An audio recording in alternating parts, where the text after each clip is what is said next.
Sleigh bells ringing, diamonds blinging, carols singing, favorite season. Sleigh bells ringing, diamonds blinging, carols singing, favorite season. They said, say Nick, what you got up in that bag, yeah. I got racks in my sack, her in my bag, yeah. They said, say Nick, what you got up in that bag, yeah. I got racks in my sack, her in my bag, yeah. Frozen, neck is frozen, catch me rolling, I'm the chosen. Snow is falling, Elfie's calling, check my list twice, most of y'all done. Sleigh bells ringing, diamonds blinging, carols singing, favorite season. Sleigh bells ringing, diamonds blinging, carols singing, favorite season. They say Nick, what you got up in that bag, yeah. I got racks in my sack, her in my bag, yeah. They say Nick, what you got up in that bag, yeah. I got racks in my sack, her in my bag, yeah.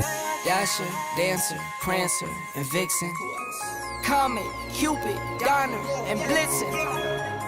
No, I can't forget about the one with the red nose. When I fly high, my sleigh still stay 10 toes. Bring the beat, bring the cheese, put the lights up, 'tis the season. Need no Grinch types, no Ebenezer. Don't believe this, y'all need Jesus. Sleigh bells ringing, diamonds blinging, carols singing, favorite season. Sleigh bells ringing, diamonds blinging, carols singing, favorite season. They said, say Nick, what you got up in that bag, yeah. I got racks in my sack, her in my bag, yeah. They said, say Nick, what you got up in that bag, yeah. I got racks in my sack, her in my bag, yeah. They said, say Nick, what you got up in that bag, yeah. I got racks in my sack, her in my bag, yeah. They said, say Nick, what you got up in that bag. I got racks in my sack, her in my bag. Merry Christmas, everybody.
Sleigh bells ringing, diamonds blinging, carols singing, favorite season.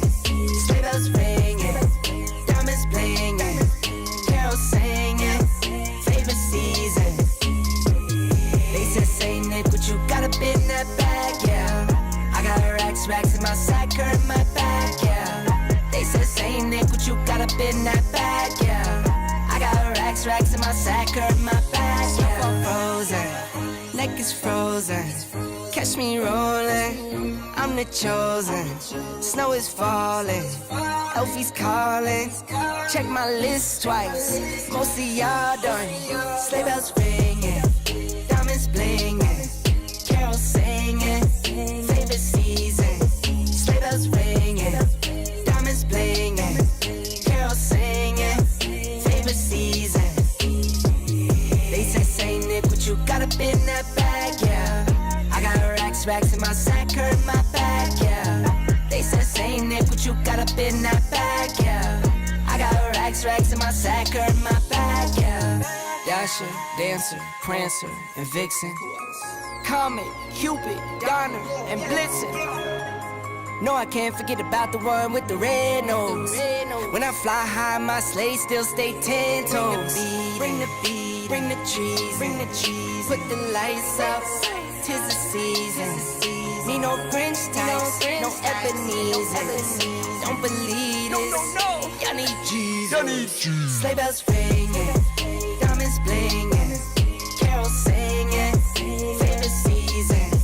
Sleigh bells ringing, diamonds blinging, carols singing, favorite season. They said, say Nick, what you got up in that bag, yeah.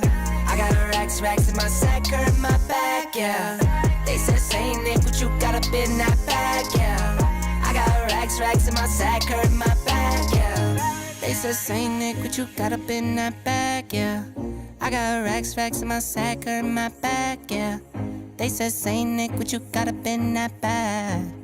I got racks in my sack, her in my bag. Merry Christmas, everybody.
Welcome into Hand Raise, guys. Remind me to start an audition file. I forgot to start an audition file. Everybody's making fun of music, and I'm trying to put chicks up on recruiting threads and such. You get as excited about recruiting as everybody else? Are you geeked about recruiting today? I was never really. I don't know if I've ever been overly geeked about recruiting in my life. I take that back. I mean, there was a moment, I guess, or a time. I will say that it is more interesting and entertaining than it has been. I mean, yeah, it's geeked is too strong, but sure, yeah, no, I'm pretty engaged. There's some interesting stuff going on right now. Yeah, I think so. Army and Navy play each other this weekend. Our buddy Coach Nuke, kind enough to send both of us Army gear, so we will be cheering for Army. At least I will. I can't speak for who Chase will be cheering for. I will be cheering for Army. I will be cheering for Army against Navy on Saturday, though I cheer for both teams all in all and hope everyone gets out of the game well and has a good time and all of that. So, yeah, and it was Christmas music. Christmas is in 2 weeks. I mean, and I was trying to provide a variety of Christmas music without violating YouTube rules because you can violate YouTube pretty easily. And so that was we get these things called copyright strikes that we would rather not get when we do those things. So I have a subscription to, what's it called? Endemic Sound or something. I don't remember what that's called. And anyway, downloaded it from there. I'll try to come up with something better for next week. Yeah, this is a lot going on. First, let me tell you a little bit about the people that make this show possible. First, by the way, hit the like button, please. Yeah, I think you have to X out of chat. Hit the like button. You have to X out of chat if you're in mobile. If you're not, mobile, you're good. You're good. Just hit the like button. That would be really nice for us. Hit the like button. That would be cool. We would like that. Hit the like button. I could be like Matt Moscona and press the like button. Like yell at you. Yeah, but just hit the like button. That'd be nice. We're brought to you by Comer Heating and Air, Southern Air Conditioning and Heating. It's the same great names, same great products, just different names, I should say. Different names, same great products, same great services. If you live in the Oxford, Tupelo area, call Comer, 662-801-1777. If you live in Hernando, Memphis, South Haven, DeSoto, whatever, 662-429-4429 for the people at Southern Air Conditioning and Heating. We're in the Clark Ford Studios. Clark Ford's in Amory, Mississippi, 662-257-1900 is the number. Call it. Ask for Corey Clark. Tell Corey what Ford product you're looking for.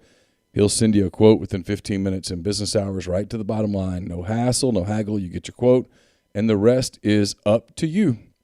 662-257-1900. We'll have Chris Lee of Southeastern 14 join us in a little bit. I told Chase the last few weeks we've walked out of here on Thursday night going, we really need a guest on Thursday night. And then this Thursday we probably could have we're good. Probably gotten away with it. Yeah. But we'll talk to Chris for a few minutes. We won't keep him long. We'll talk to Chris for a little bit. This will be the Friday podcast, so that will be good content for the Friday podcast as well with Chris. We'll talk about some all things SEC, get some thoughts on that. Then we will take your calls on the Rafters Music and Food hotline, Rafters Music and Food on the Square in Oxford.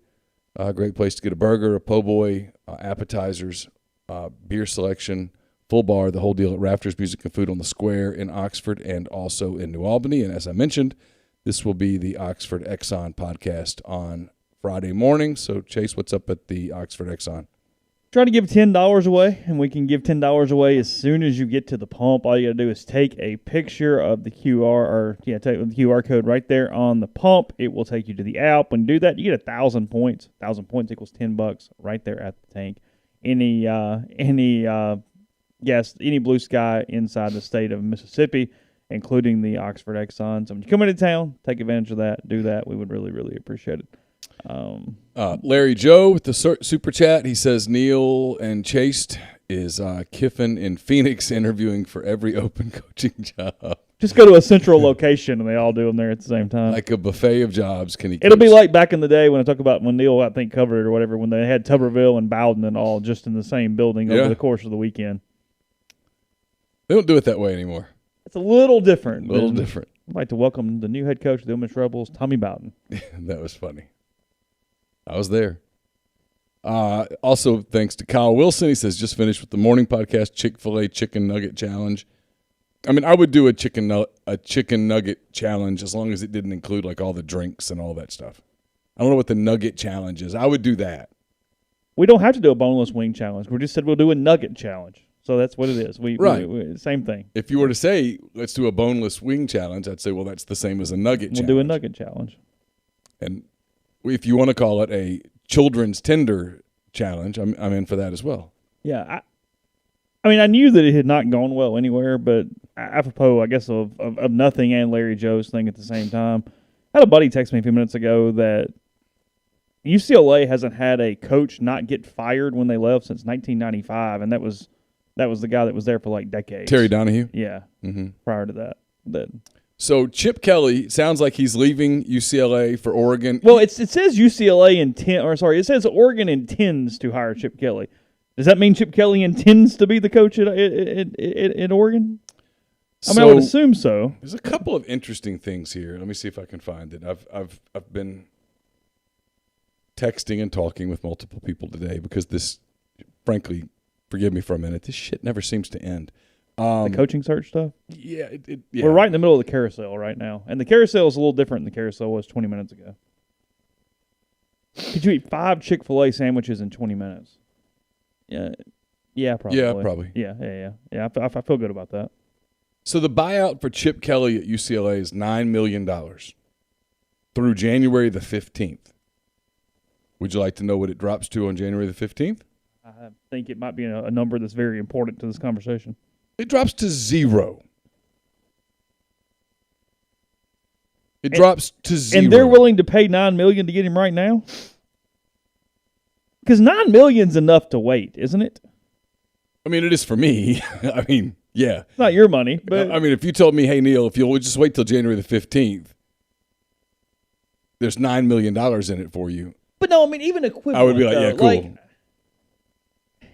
Well, the rumor is that they're hiring Justin Wilcox to go along with him on that staff. That makes no freaking sense. I get that it doesn't, but Canizzaro's is very good. And if But Canizzaro said, I thought he came, but basically said it probably wasn't happening, is what he said. He said the co-head coach thingy wasn't happening. That he had to be the D coordinator. Right. Which I took to mean that, oh, wow, they're bringing him in as the defensive coordinator. Yeah. Oregon got its feelings hurt this week. This is its... They're running the risk of being the dumbest set of fans and admin. Well, their fans are idiots. I'm not worried about the fans. I don't care about the fans. We're all going to contend that. Phil Knight, on the other hand, has the money to make this happen without really having to worry about it. And so a part of me wonders, did he get his feelings hurt? The girl dumped him, and he's going to the bar, and he's going to, by God, leave with the woman tonight. And yes, he's getting obnoxiously drunk, but he's not. Was that on the cruise with you? That he got obnoxiously drunk? See, I wasn't going to go there. Or not? I was going to be nice. That was, or? I was going to be nice and not talk about how anybody could possibly think that Hugh Freeze would fit at Oregon.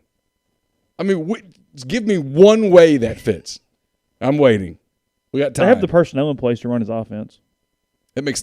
I said, how does Hugh Freeze fit at Oregon? He'd win some games. They wouldn't go 0-12. How would Hugh Freeze fit at Oregon?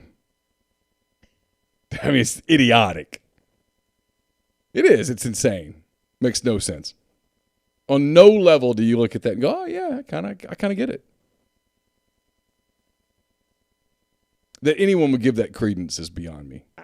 I get he hasn't completely forgotten how to coach, but are we not doing the sentimentality thing and making a really bad hire when you hire Chip Kelly at Oregon?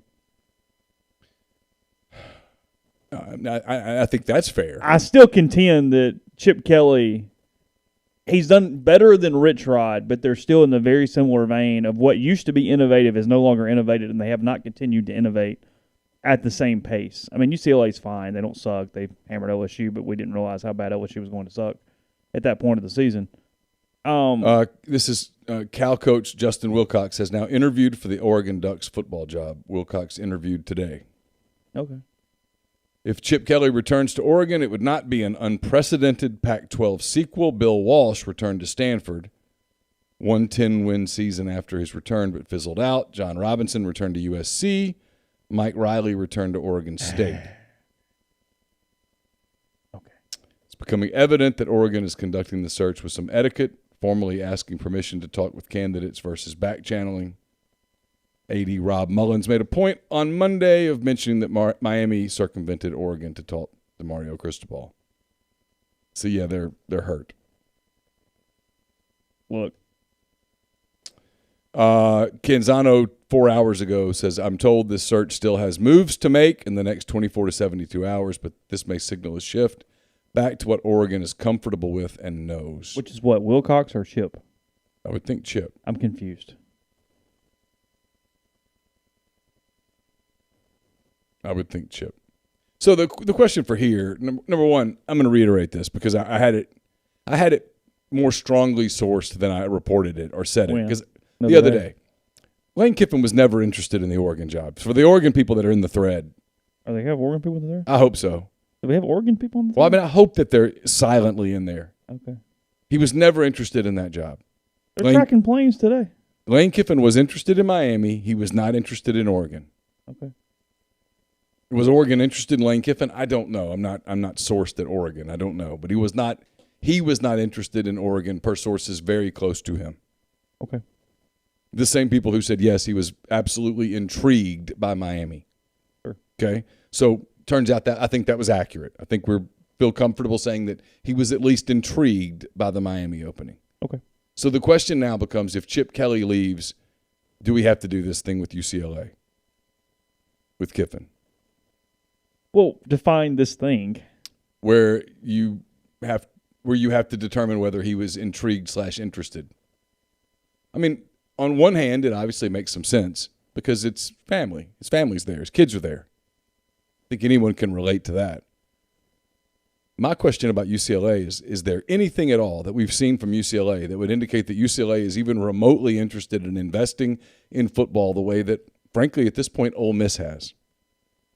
Is there anything at all from UCLA to indicate that they are prepared to compete in the Pac-12 with USC, which is right across town, and now with Oregon, who apparently is willing to invest in whatever it takes to piss off Mario Cristobal? Is there anything that makes you think UCLA is ready to go toe-to-toe with USC? And you're also in the Pac-12. Yes. But, again... Which is not expanding. No, I love their group. No, it's not expanding. But USC just invested a ton of – one thing you cannot say about USC, you can make fun all you want. You can call them – and by the way, I did watch some of the press conference thing, and that was odd. Sure. But they have invested a lot of money into Lincoln Riley and his staff. Sure. You can't take that away from them. Sure. Is UCLA prepared to compete with Lincoln Riley? Because if I'm Lane Kiffin or anyone else, that's my first question before I take the second job in Los Angeles. Because Ole Miss has shown that, yes, we're willing to spend the money. It's a tough league, and you can spend the money and it not matter, but we're prepared. Because Kiffin started making about 4 here, is that right? He's now up to 7.5 in 24 months. Right, yeah. That's pretty good. And frankly, if you look at the incentives, if they have a decent season, he's making 8. Yeah. Go 6-2 in the league and you're over 8. Go 5-3 in the league and go to a bowl game and you're over 8. Yeah. And beat Tech. And get people to buy tickets. Oh. Well. And you get paid to beat Georgia Tech, for God's sake. He's over 8. It's an $8 million job. He gets $100,000 for beating Georgia Tech. I mean, if he goes 8-4, he's going to make $8 million. So is UCLA prepared to pay that? There's no indication that they are. Hold on. Botox party? I'm sorry. I got really distracted in the stream. Would you get Botox? No, I think I'm good. I would be worried that the needle would really hurt. I'm not a big needle person, so if you put needles in my face, I would be concerned. You don't want needles in your face? Not really. Yeah, I'm so confused. Okay. Completely distracted now by Botox. Look. So UCLA, are they willing to invest? Because otherwise it's not a good job. And I'm not one of the people that thinks Lane Kiffin's here forever, blah, blah, blah. I don't. I'm on record as saying I don't think that. But UCLA is probably not the job that he had in mind for leaving. Okay, I will in a second. Hang on. Do you have to get the Botox? I mean, I guess if you're going... So they bring... Okay, no, real quick. I mean, Ginger said she's going in for the bubbles, which I'm assuming to mean champagne. Yeah, of course. I'm just for the stream. I'm narrating. So they bring in somebody to give the Botox, and then if you want it, you can take it. But if not, like they do it all just like right there in house. Is that what we're doing here? I would think, right? I'm just curious. You could get somebody to do Botox in your living room. I'm not saying you can't. I'm just making sure I understand the premise of the party. Oh, no. Okay. That's not what it is. So what is it? Help me out. I know you got to go, but just take 2 minutes. So is it like a Tupperware party where you go and you have to make an order? What's the food? They do like a charcuterie board? Oh, it is like a Tupperware party. So you order the Botox. Do you think that's what she was saying? I think so. Okay. Well, she's on a 45-second delay, so I don't know what she's answering as we're talking. That's a good point. I don't really know where we are here.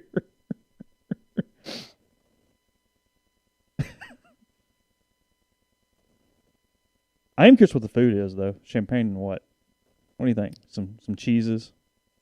Yeah, probably so. Like little crackers and stuff. Yeah. Probably.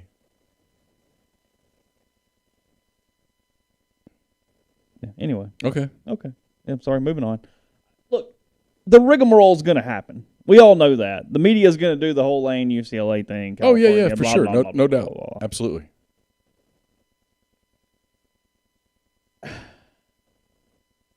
Cheese board. So, good.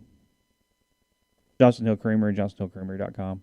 662-492-9201. 662-492-2001. 9201. 9201. Yes. Pretty sure. You can also buy the Botox for later at a good price. Oh. Okay. You need Botox? You good? Me? Yeah. I mean, I probably need it, but I'm not doing it. I probably need a lot of things. Once you get to this state, you just kind of give it up. You sort of surrender a little bit. I'm with you. I give this very little. I mean, I just cannot see UCLA putting anything together to make that intriguing. Because if you're going to leave an SEC job that's paying you $8 million a year to go to a Pac-12 job, you've got to get paid, right? And you got to get the money because you might never get back to that place. You're going into a job where nobody's won in a long time. You're clearly number 2 in your city. You're no better than 3, and that's not even right inside your conference. You're 4 at least, because Utah, Oregon, USC are better than you in all ways. Washington has a higher ceiling than you. Yeah, for sure.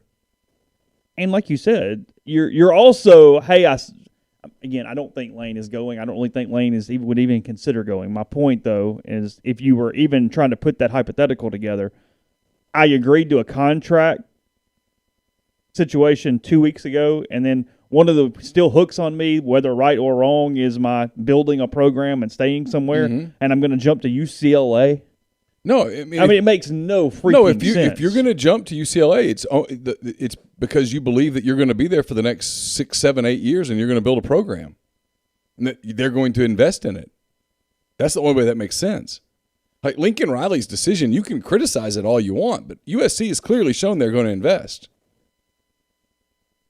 If Chip Kelly goes to Oregon, you can criticize it and you can make fun of it, but they're clearly showing that they'll pay. There's nothing from that's not UCLA's DNA. Does that make sense? I mean, you can criticize Lincoln Riley till you're blue in the face if it makes you feel better, whatever. He's scared of the SEC, blah, blah, blah, whatever. He's getting 10-point-something million a year. And they're giving him whatever he wants for support staff, so he gets the last laugh. He goes, yeah, I don't have to fool with an SEC schedule either. I play the Pac-12 schedule. Ha-ha, all I got to do is go 11-1. I'm going to make the playoff. I also wonder about UCLA's confidence as an athletic department in making a change right now because, frankly, they chose not to do anything with Chip Kelly knowing that there was no huge ceiling that he was going to break through anytime soon. Yeah. They chose to not jump into this cycle and not play that game right now, which kind of tells me they don't have everything in order to do something crazy and really try to make a run at someone. That's my guess. All right, let's get Chris on. We'll talk to Chris for a few minutes. Then we'll see where this goes. And thank you for the Botox explanation. You can head to the party now.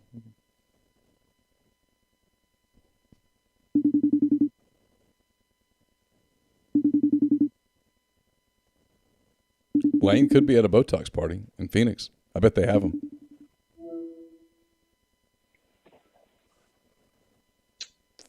Chris? I'm here. Hey, you're on. You're live, by the way. You're Just heads up there. You're live with Neal and Chase. Good to have you with us. Appreciate it. How you been? Doing well. Hope you guys are too. So we've been talking about a lot of things so far in the first 15, 20 minutes of the show. Botox, Lane Kiffin, Chip Kelly to Oregon. You put any stock in Chip Kelly to Oregon? Does that make sense to you? Does it pass the smell test? Yes and no.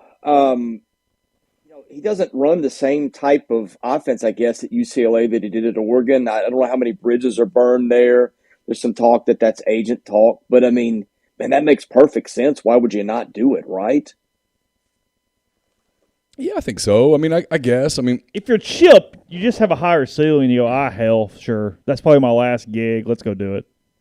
I understand how it makes sense for him. I don't understand how it makes sense for Oregon.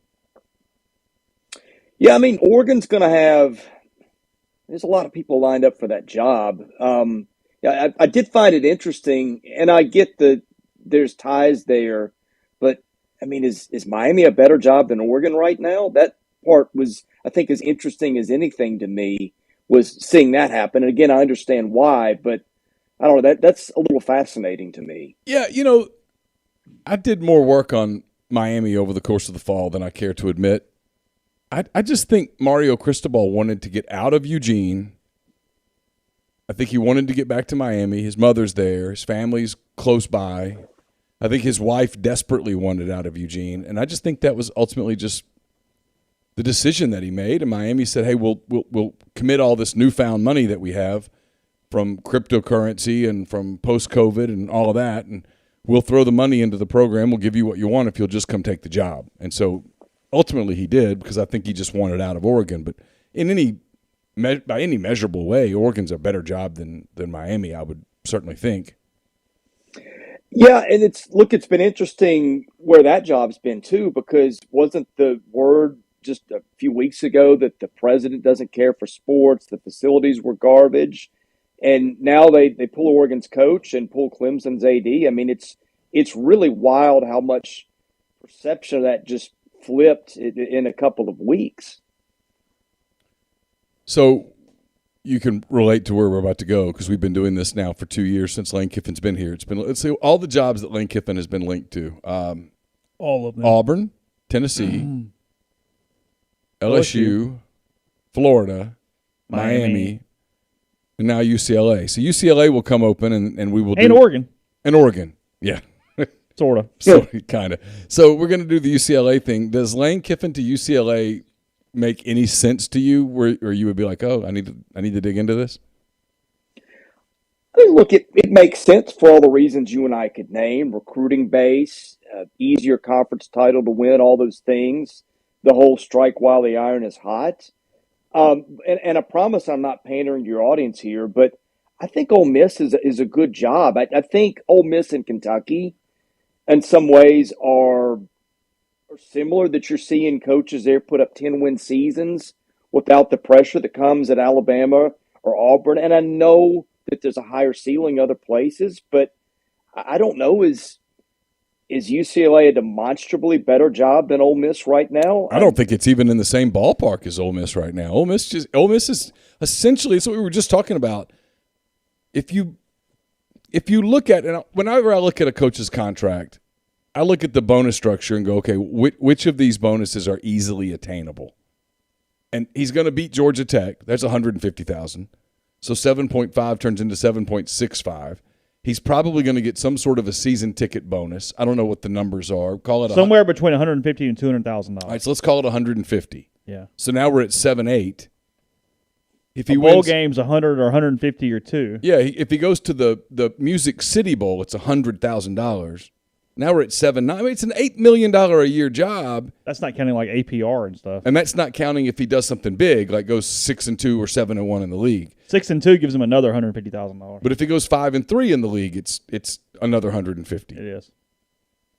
Well, there's that, and that wasn't even what I was thinking when I made the comment. The thing that, to me, maybe the most fascinating thing of the coaching season was LSU, because you had one coach who ran away from that in terms of Lincoln Riley deliberately apparently avoiding the SEC, and another coach who I don't know.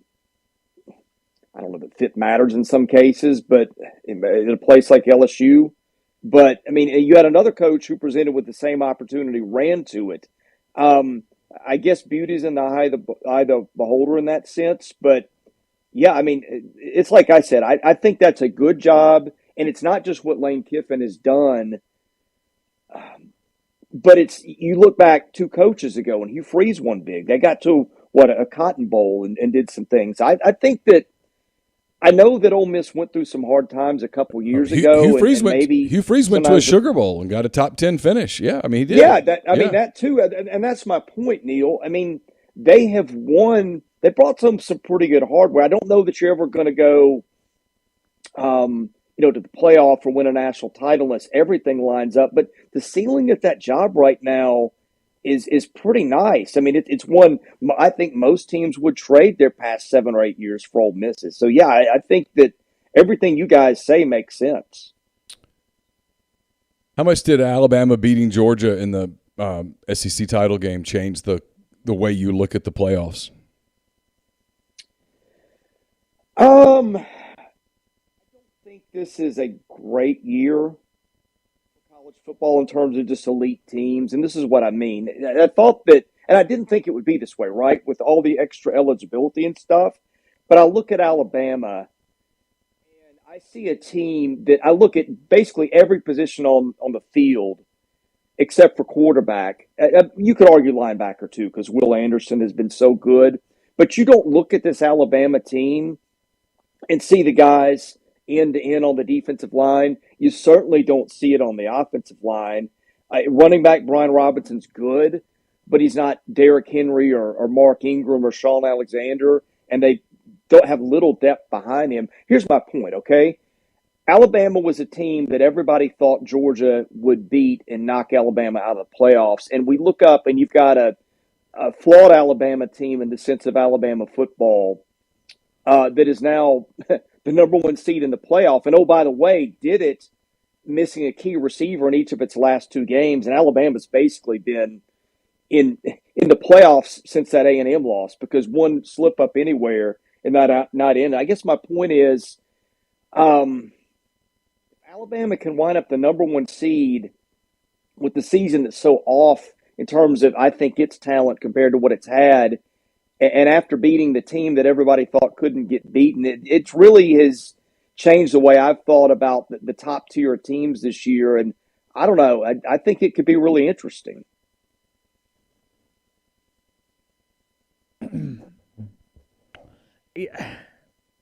Yeah, I mean, Chris, it's interesting. I think that 3 of the 4 could technically win the title for sure. I mean, I don't think Cincinnati can put back-to-back games together, but I think either of the other 3 could pull this off. If ESPN's got their druthers, Michigan win the title? You get the non-SEC thing. You get something a little different. TV, stakeholders, who would they pick to win? Man, that's a good one. I mean, my first thought was Alabama-Georgia rematch. But is there so much SEC fatigue at this point that's what the nation doesn't want? I mean, we I don't think ESPN has SEC fatigue. I think they're ready to double down.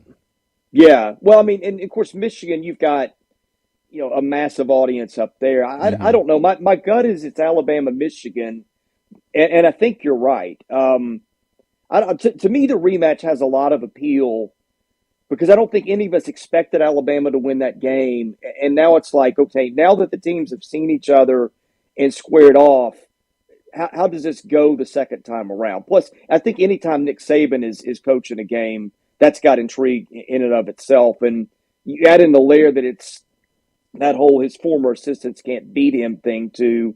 I think, to me, as I think through it, I think it's Georgia for that reason. Okay.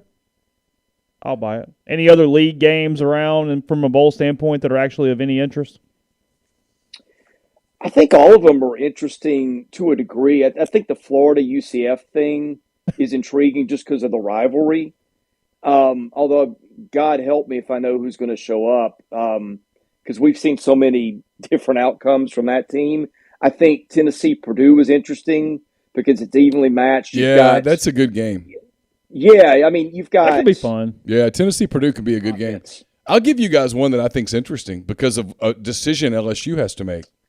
LSU's down to one quarterback, and if they play Garrett Nussmeier in the bowl game, he loses the year of eligibility. He's only played in 4 games. If he doesn't play in the bowl game, he keeps that year of eligibility. They have no other quarterbacks. It's a lost season. It's a interim coach. What do you do? I think they're going to play him and lose the year. They're going to play him. From a program standpoint, it's not the right thing to do. Here's something someone threw out today. What if he just hits the transfer portal on his own? Well, he could. Yeah. So what did you Keep think your of the year. Brian Kelly hire? Because it's not off to a great start. I mean, he hired Frank Wilson and everybody over there, all the Louisiana media people that are, let's face it, the majority. The homers are like, oh, that's going to solve everything. Frank Wilson, woo! He's always been the guy that's gotten it done. Other than the Frank Wilson hire, everything else has been a disaster in the first few days of the Brian Kelly hire. Is that just an anomaly, or do you think that we're witnessing what happens when a coaching search goes completely south? Where are they in recruiting today? Because they've fallen pretty dramatically, haven't they? Yeah, I haven't looked at the rankings. I can look at their list and tell you that it doesn't look as good as it looked a week ago. They lost their top Yeah, 2 yeah. and 3 top 100, 250 guys. Yeah. Chris, we lose you? I think we did. Did you really? Hey, No, there he is. I lost you there for a second, guys. I'm sorry. No, it's okay. So is this going to work at LSU, or is this look? Because it's actually made me feel pretty good about people I talk to and some of the media that I trust, because it's come out that LSU offered Jimbo Fisher $13 million a year. Saw that. LSU offered Lincoln Riley 12. Neither took it. I think LSU thought one would take it, and they ended up with Brian Kelly. Is it going to work, Chris? I don't know. I mean, did that not strike you guys as such an odd fit as it did me? Yeah. I'm guessing you guys sized that up the way I did. I mean, that's an AD whose ego is going to dictate everything. Yeah. And it almost seemed like, I'll be damned if I'm going to settle for anybody but a brand name, right? I mean, I said this today. You tell me if I'm wrong. I thought of the 2 coaching hires, I'd take Florida's. Maybe I'm crazy. No, you're not crazy. Napier will do a good job. At generic school X, you would rather have Napier than Kelly. Yes. Today? Yes. Yes. Knowing what I know about the 2 people, And he's 20 absolutely. years younger, right? Yeah, he's everyone who's ever been around it says he's the closest thing to Saban that you can get. Not that he's going to have Saban results, but that he runs it the way Saban runs it. The other guys kind of try to do it the way Saban does it, but he does it. Now, I don't know that I'm in the minority that thinks Florida is not the greatest job in the world, but I think he will do well there. I'm not sure that Kelly makes a ton of sense.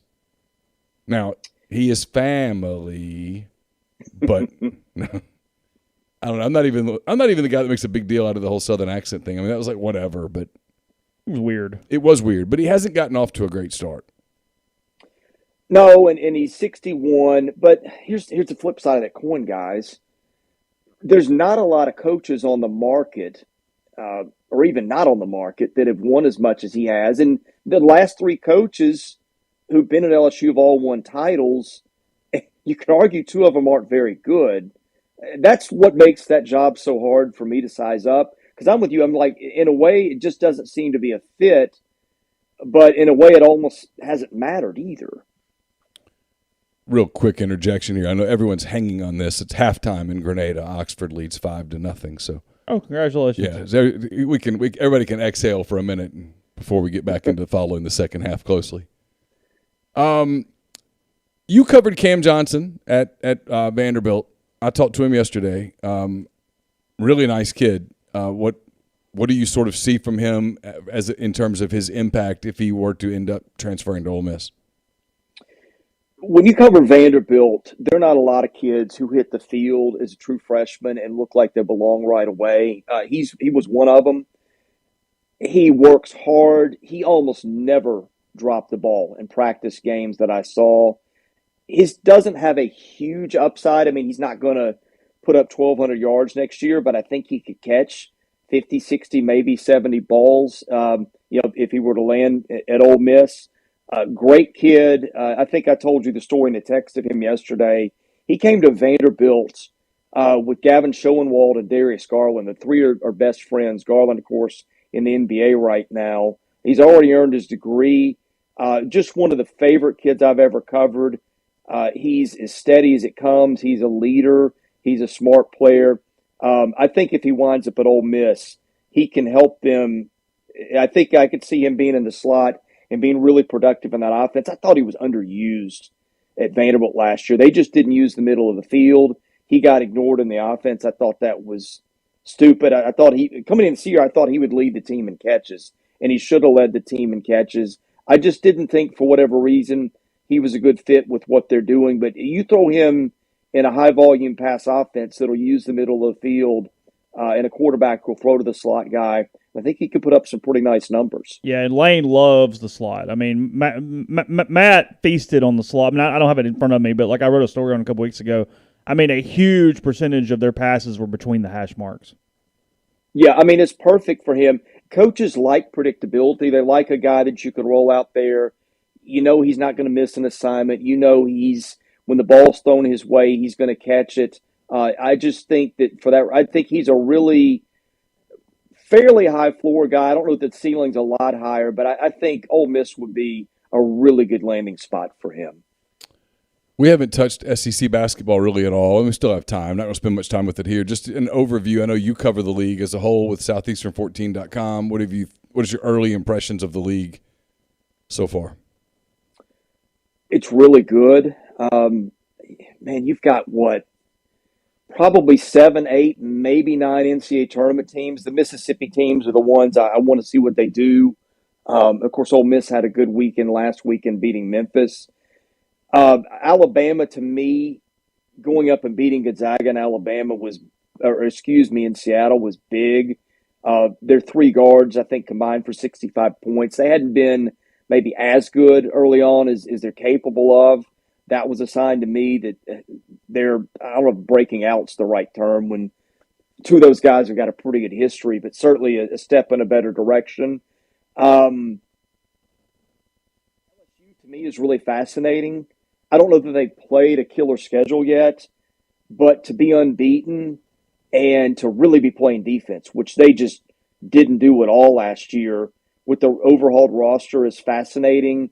I'm not sure on Arkansas yet. They haven't looked quite as good as I thought they'd look. The schedule hasn't been great, but I think it's going to be a fun year because I think you've got Alabama, Auburn, Tennessee, and Kentucky at the top in some order.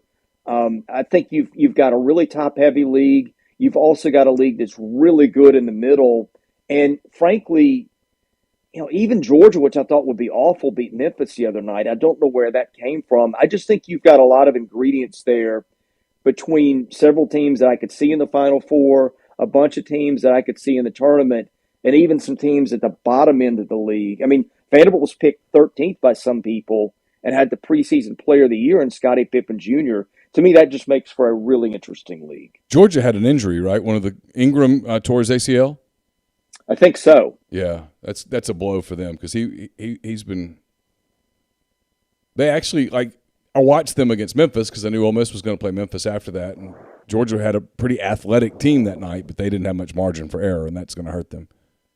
No, I mean, good luck naming that roster, guys. I mean, it was just they lost so many kids to the portal, and I'm guessing Tom Crean's probably on his last year there because I just don't know how much longer he can keep that together. I think they'll have their moments like they had, but I just think doing it night in and night out against this league, I think a lot of people think this is probably his last year there. Chris, Merry Christmas to you and your family. Thanks for joining us. Really appreciate it. Anytime. Thank you. Thanks, Chris. All right, that was Chris Lee, Southeastern14.com. Appreciate him joining us. I'll put up the. We talked about this the other day. Okay. I looked it up because I was curious.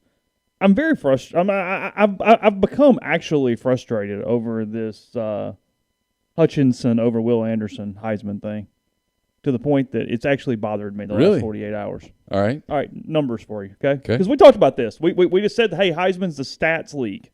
No, it's not. It's a media momentum award is what it is. It's not even a stats award. Now, again, Bryce Young should win. He's going to win. It's fine. Okay. But from an inviting standpoint, okay, here's a couple numbers for you. In 13 games, okay, player A, all right? Player A, 13 games, 13 sacks, 15 and a half tackles for loss, 58 tackles, okay? Player B, 12 games, 12 and a half sacks, 15 tackles for loss, 56 tackles, okay? Basically the same. Basically. One fewer game. Stats probably would even out almost identical. Okay. That's Hutchinson and Sam Williams. Oh. They had the same year. Exactly. Will Anderson, 13 games. Same as Hutchinson for his numbers I just read. Okay. 15 and a half sacks, not 13 and 12. 32 and a half tackles for loss. Okay. He has more tackles for loss by the margin than the other players have in overall. Okay. 91 total tackles. Well, There is no argument. No, I mean, you know what I think. I told you I thought Anderson was the best player I saw all season. Yeah. It makes no sense. It's momentum and it's media. It is. It's both. That's it. That's all this award is. So it's going to come down. It's going to be Bryce Young's going to win it. Stroud's going to finish second. And honestly, Pickett probably finishes third because it's hard to get enough vote. I mean, sorry, not Stroud. No, I take that back. Hutchinson's going to. I actually think Hutchinson finishes second. Really? Yeah. I think he. So all that matters is what you do in the last couple I think of games. he's going to overtake the damn Midwest and Northern votes to a point that, I do. Yeah, McGrind's right. He says Northern voters, particularly Big Ten, have Bama fatigue and will tell you that Hutchinson's better. Michigan being OSU and him doing good in that game gave them googly eyes. 100%. Yeah. He's going to get a ton of first-place votes. Because some of the reason... I don't know how you can watch the season and vote him first. You're just... I mean, okay, if you vote him third, okay. I mean, like I said, it's one thing if they're similar. They're not even close. Right. And the only argument is, well, that guy plays on Alabama. Well, hold on. Shouldn't that mean the other 5 stars make a tackle occasionally? Well, that's why I voted for Bryce Young, is because twice at the end of the season when Alabama was sort of crippled, he carried them. I know it was a 10-10 regular season, a 10-10 regulation game, but that fourth quarter against Auburn was all Bryce Young. It was all Bryce Young, play after play. And the championship game the other day was all Bryce Young. Because what's his face went Mechie tore his ACL. Didn't matter. Yeah. I mean, Alabama was plugging guys in, and Bryce Young was just making it work. Yes. It's stupid. I do think that played a role. I saw somebody talk about this the other day. I forget who it was. I actually meant to flag the tweet, and I forgot to. And I hate doing it. It's my system, but I hate hitting it because if I want to bring a tweet to the show, I'll like it so I can go back and get it. Mm-hmm. But I feel weird liking something I don't agree with at the same time. I understand. I need a new system, but that's my system. Well, the good news is Twitter's shutting down soon anyway because it's, So anyway. It's all good. With Bryce finishing first and everybody putting Bryce on their ballot, it made it very difficult for Will Anderson because you just don't see 2 players on the same team 2 years in a row like that. I do think there was enough Bama fatigue of not going there again. They both made my ballot. Yeah, but you know what I mean? Like, yeah. I think it created different deals there. Oh, am I going to get in trouble for telling people what was on my ballot before Saturday? If the Heisman's watching, I might lose my vote. Sorry, guys. I mean, if you did, we're all changing. I mean, it's done now. Yeah, I don't know if Sam's better than Hutchinson or not. My point is that Sam Williams on a far worse defense where he was asked to do a ton more had the exact same stats. Literally. Same stats. So.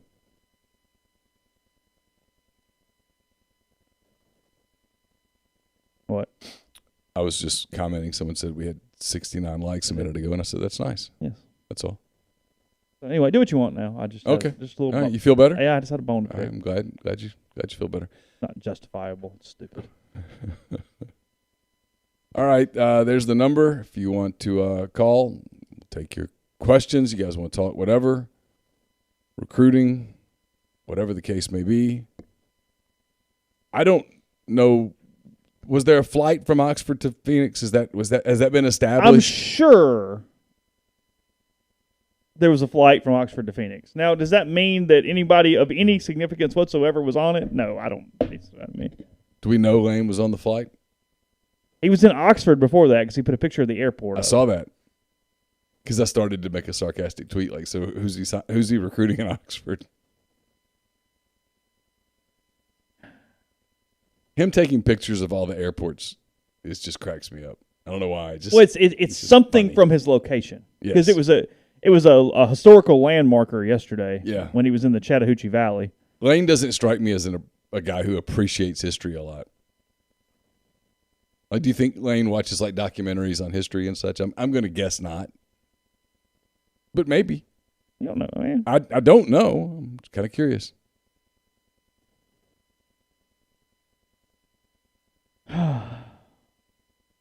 Cleo wants to know who your top 3 would have been if you'd had a vote. Sam Williams. I mean, Anderson. I would have voted Will Anderson number 1. Okay. Actually, Sam Williams number 2. Bryce Young 2 and Matt 3. Yeah. That's what I would have done. Yeah, I can't overlook the numbers. It's just stupid. I never even thought about Hutchinson. It never crossed my mind. I thought about Kenneth Walker because he had a really good year. Fell off at the end a little bit, but he had a really good year. He was the leader for a while. Bubba, thank you very much for the super chat. It's very nice of you.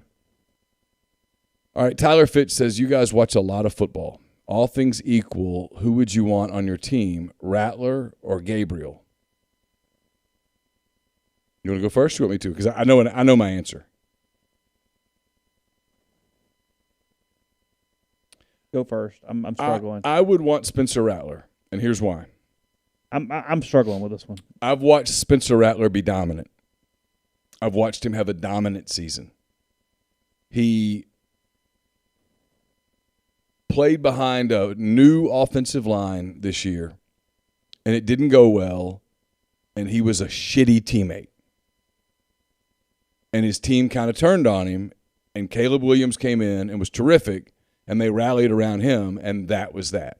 Mm-hmm. But I did think it spoke volumes for Rattler that he didn't sulk. He didn't quit. Okay. He stuck around. I think he's been humbled, not humiliated, but humbled. There's a difference. Humbled a little bit. There's still all sorts of physical tools. Here's my only thing about Gabriel. He's not big. He's got that slow release. Yeah, I mean, you can fixate guys. It's not. Yeah, I mean, go ahead.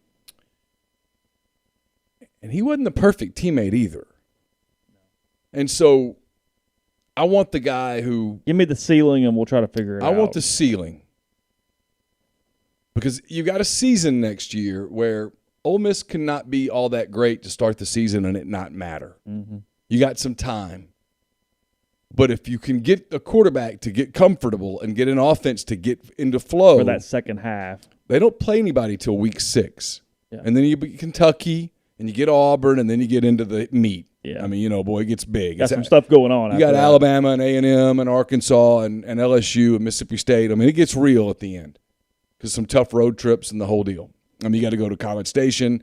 You got to go to Fayetteville. You got to go to Baton Rouge. I mean, it's you got your hands full in the second half of the season.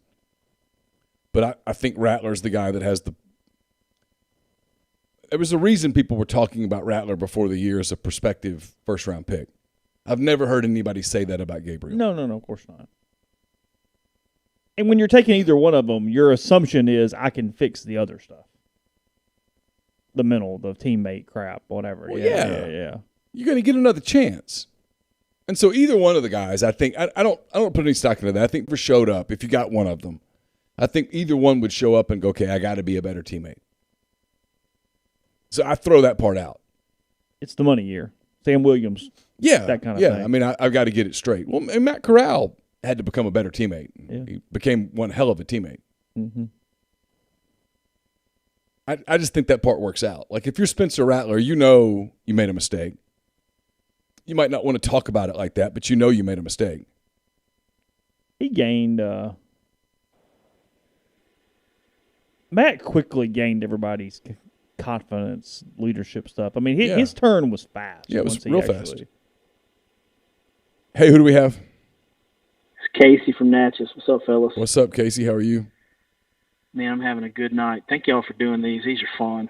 I know there's not a lot to talk about, but I'm enjoying the show. Well, thank you, Casey. We appreciate that. Let's talk quarterbacks for a second. I know you've been talking about them. I mean, Rattler's the answer, right? It is to me. I mean, it's not it's not something where it's not a hill I'm willing to die on necessarily, but yeah, I think he's the guy that has the higher upside of the two. I mean, I'll throw another name at you that if I can't get either one of these two guys, and I know everybody's going to make fun of me and yell at me and stuff, and so I'm prepared. I call Bo Nix. Yeah. I mean, so he would actually be kind of fun in that offense. Well, think about Corral. I mean, Corral's, was amazing, and he's one of my favorite Ole Miss players of all time now.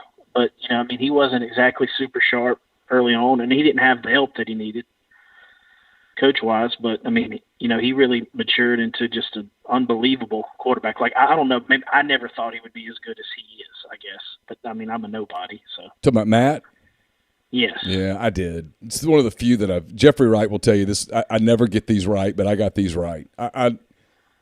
First time I watched him practice, I was like, that dude's So you liked him in like 18. I did. I was like, this dude's an NFL quarterback. I never understood the whole benching Matt Corral for John Rice Plumlee thing. I mean, I tried to be quiet about it because I knew how popular Plumlee was and all of that stuff. But frankly, it drove me nuts.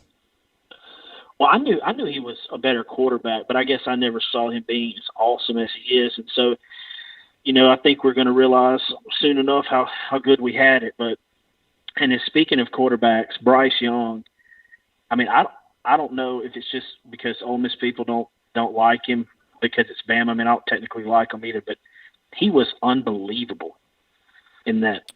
I remember the only one. I mean, wasn't he just unreal in that game? He was fantastic. I mean, he was. If you go back and really watch his season, and you consider the fact this was his first year as a starter, That's unbelievable. He was damn good. I mean, he just makes plays, and I'm so impressed with his. He very clearly has a great head on his shoulders, and I know he makes fun of Gary Danielson and stuff, but the one thing that they've said about him, that he his pulse must never go up. I think that's true. He's so calm, and I think that's that becomes the identity of that offense because they never panic. They just kind of stick it out and they make plays and once he gets on a roll, he's unstoppable. And he got on a roll against Georgia and he just humiliated them. Yeah, he did, and it's the last thing I'll say, and then I'll hang up and let other people call in. But with the quarterback situation with Bryce Young and Georgia in the game, you're looking at Nick Saban. I heard a stat that and y'all may have said it. I'm sure you have. You've done 1,000 of these shows, but every recruiting class that Nick Saban has had has won at least one national title. Yeah. Yeah. That is unbelievable. It is. And look, I'm not going to sit here and say that I thought that I didn't think that Alabama was. I mean, I thought Georgia had a really good chance to beat Alabama. But because of what we've seen, but I'm an idiot, just like everybody else, for thinking that Nick Saban is, I mean, he just came in there, and really, if you're Georgia with Stetson Bennett, I mean, are they going to keep him in there? I mean, they have to, right? They're going to stick with it, I think. Aren't they? Got to make a decision, man. I mean, you've got to make a decision. I don't think they're pulling him. Can Bennett Chase, beat they're Michigan? winning with him? They're not winning with him. He's so limited. We did this last year. We're back to it. You don't think he beat Michigan with Bennett? I don't. Do you really not? I don't. I don't know about Michigan, but, dude, I know they're not beating Alabama with him. Maybe they'll get lucky in Cincinnati. You'll beat Alabama for them. Who knows? Well, let me take that fellas, I gift. appreciate it. Thank y'all for taking my call. Thanks, Casey. Yeah, just food for thought. All right. All good. No, I don't think he can beat Michigan. You don't? I don't. I don't think Kirby's switching.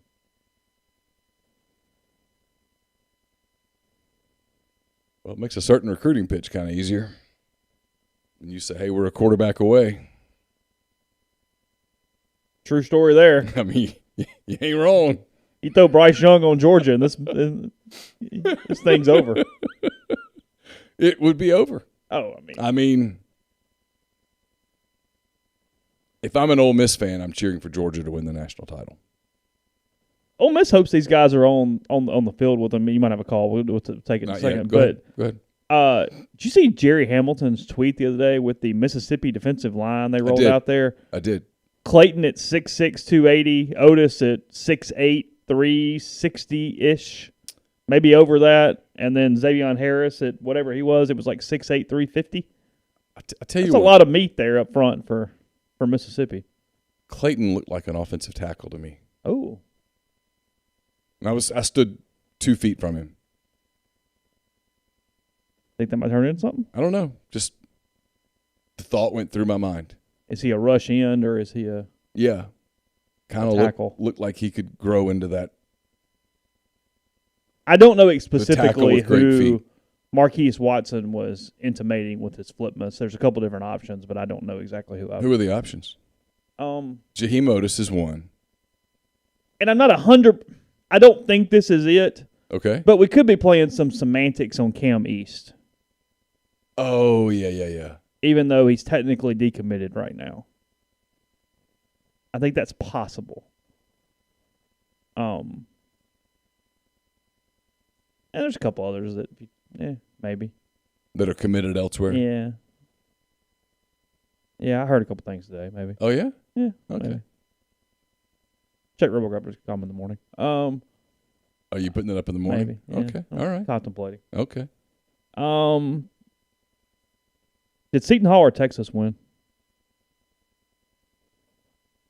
Boy, Texas is really falling if they're losing to Seton Hall. I'm sorry. Well, they lost to Kansas. I mean, you know. I know. I didn't know Seton Hall had a team. In our NFL game, the Vikings are up 6-0 in uniforms that are just destroying the Minnesota Vikings color scheme. Yeah. They are awful. Yeah. I mean, I know it's the whole color rush, whatever, but they suck. but you can still say no, can't you? You can say, no, we're not doing that. We're going to wear our white pants with our purple jersey because that looks really good. But we're not wearing purple pants with the purple jersey. It's the yellow stripe on the pants that's the problem. It's the whole thing. Hey, who do we have? Hey, Brian. Hey, Grind. What's up, man? Man. So, I know, I ain't trying to, toot no horn in them, but man, God dog, did I not call that little SEC championship between them little two teams or what, man? You absolutely did. I'll give you credit. You called it for weeks ahead of time. God, I mean, I kind of hated that it ended up being like that because now I got to deal with these Bamas over here. I bet they are back to full scale obnoxious right now. A full 10 on a 1 to 10. They already counting the national title. They already counting. They already getting the shirts made and everything. Hopefully they got to send them to Africa. Hopefully they end up being in Africa somewhere. I cross my fingers. Georgia and Alabama shirts. What's the running joke? They thought the Bills were a dynasty over there.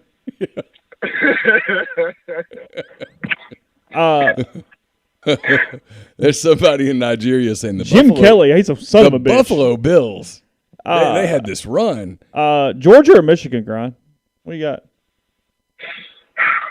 First off, before I answer that question, let me ask you guys a question, man. Okay. And this is why why I think I end up picking Alabama.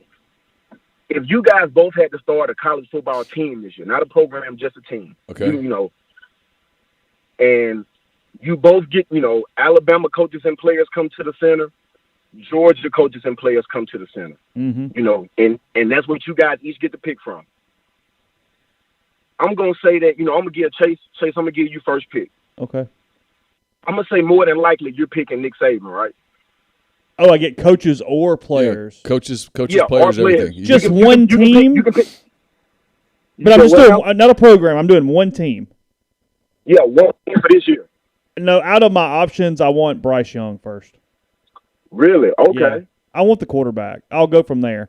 Because here's the deal. You're going to take Nick second, and then I get to either go take Will Anderson or Nakobe Dean or whatever I want to do from that point. And boom, look, and you just proved my point right there. You picked another Bama coach and player before you picked the Georgia head coach or the Georgia quarterback. Oh, for sure. And now I'm guaranteed Kirby once you've taken Nick. But, yeah, still, whatever. I'm not taking Kirby with those picks. Give me the players. To be honest, man, like if I was picking, I might make Brian, Bill O'Brien my head coach and make Kirby my DC. That's what I may end up doing. Okay. Like whoever takes. So you're like Oregon. We're going to co-head coaches around here. All right, that's fine. And I think that's the indictment on like Georgia right now, and on Kirby. Yeah, he's not an elite game coach. Not at all. And in the quarterback situation, it's bad. Man, I'm so happy. I'm so happy I don't cheer for them, bro. Because you choosing right now Stetson Bennett, and I didn't even know this. Since Kirby has been at UGA, it's not just quarterbacks. He hasn't had a first round. Bama has had 7 first rounders at wide receiver. He's had none, and he's choosing Jake Fromm over Justin Fields and everything, which is why I think Michigan get the dub. Maybe my Auburn color glasses just a little bit, but Neal, I'm kind of rolling with you. If Stetson Bennett take that first snap on the center, give me Michigan. But now, do we think Daniels is going to win the game? I mean, he lost the gig for a reason. He can actually make throws that to the other team. Okay, what's his face can't make. Let me tell you this: if All the right. football guys came down right now and said, "Hey, Kirby Smart's going to start the game. I'm going to play Stetson Bennett against Michigan. They're going to win a close game, and then he starts JT Daniels against Alabama, and the football guys disappear." What do y'all think happens? Alabama smokes him. That's not fair to that kid. Hey, you hadn't played all year. Here's the ball. That's the same thing I was thinking. I think Kirby in the lose-lose right now. I do too. That's a fascinating stat, by the way. No wide receivers drafted. Is Pickens is his first round pick? I mean, he could be, but he tore his ACL. Yeah. See if I'm recruiting against Georgia, as it involves a certain wide receiver. Well, I have 2 pitches. I have the wide receivers don't go in the first round, and then 2. Hey, even though your name's Arch Manning, he keeps picking the wrong damn quarterback. He keeps playing this JUCO kid. Yeah. Look, he's not playing Daniels. He's not playing Justin Fields. Yeah. He played that cat. Look what they did to JT Daniels. They Dude just can't pick him. a quarterback. Not at all. Not at all. And let me ask y'all about this. And look at JT Daniels' haircut. It's awful. I mean, he has so lost his confidence. You think that plays into it? Well, look at his haircut. He's so down on himself that he can't even go find a barber. On Georgia message boards, the belief is they think that Kirby Smart thinks that JT Daniels is soft or something. Whatever. And that's why he doesn't play him or whatnot. You know what? I know what you're saying. My response to that is, well, that's on you. You signed him. You knew what you were getting when you got JT Daniels. You've had 2 years. You can't figure out how to motivate him? That's on you. That's on your staff. That's at some point it's not. You've had all this time to go get it. And he's got another true freshman 5-star sitting on the bench in Brock Vandergriff. That I don't think people talking about either. And that's my other thing, right? So you've had the ability, and I'm going to do this politically correct. I'm going to be nice. You've had the ability to figure out how to win all of these different recruiting battles, to get all these defensive linemen and all these linebackers and running backs and everything else, cornerback, safeties, but you can't figure out how to get a quarterback that can come in and play? I mean, and you won't change your offense at all. You won't adapt to nothing. I think it's going to be a case that no no matter who's the OC, it's going to be what it is at Georgia. That's why when I sit down with Arch Manning, whether I'm at Ole Miss or Texas or wherever, I'm just getting real with, hey, look, I get why Georgia's appealing. I mean, I get it, but you play quarterback. Yeah. And the whole receiver drafting again thing is not changing this year because 7 of the top, 10 recruits are defensive players. And, one of the guys is a 5-star quarterback, and we already know what's going to happen with him. More than likely, he's going to sit on the bench and then end up transferring somewhere. Well, the one really good quarterback that they had, who's turned into a very potentially proficient NFL player, transferred to Ohio State. Yeah, I want to get 2 things from y'all, man. And, I'm gonna let y'all, let you guys go. I don't want to hog the lines too much, man. With Cincinnati in the playoffs and then them going into the Big 12, if they somehow manage to win a national title, do they make a dent into Ohio State? I don't know enough about the dynamics of that, but my guess would be no. They don't have the money, right? I mean, and you know what I mean. I mean, they say, I guess we don't know what this new Big 12 will look like, but I mean. No, I mean the money. I mean the money. You mean the? I mean the money. The Georgia money. Yeah, I mean the Georgia money. Like the Queen you was going to make $1.4 million. Yeah, I mean the money. Yeah. How about that kid though, man? God, I was talking to somebody the other day, and they said, if I had a kid who's a recruit, I might just have him go to his second choice because he's going to get paid. He's going to go to his second choice. Just leave after a year, go to your first choice, and get paid again. Oh, especially if you've proven that's all that's going on now. I mean, sure. just take your best 2 and go and move on with it. No doubt. Yeah.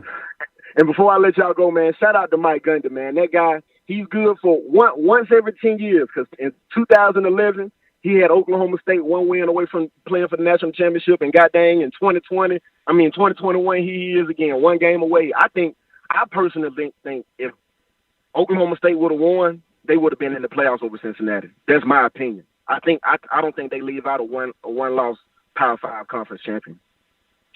But you're probably right. Think you're right. So Cincinnati got in by half of a yard. Yeah, I think so. Yeah. Yep. That's on me. All right, man. I'm going to keep enjoying the show. You guys have a good night. Thanks, Appreciate it, bud. Yeah.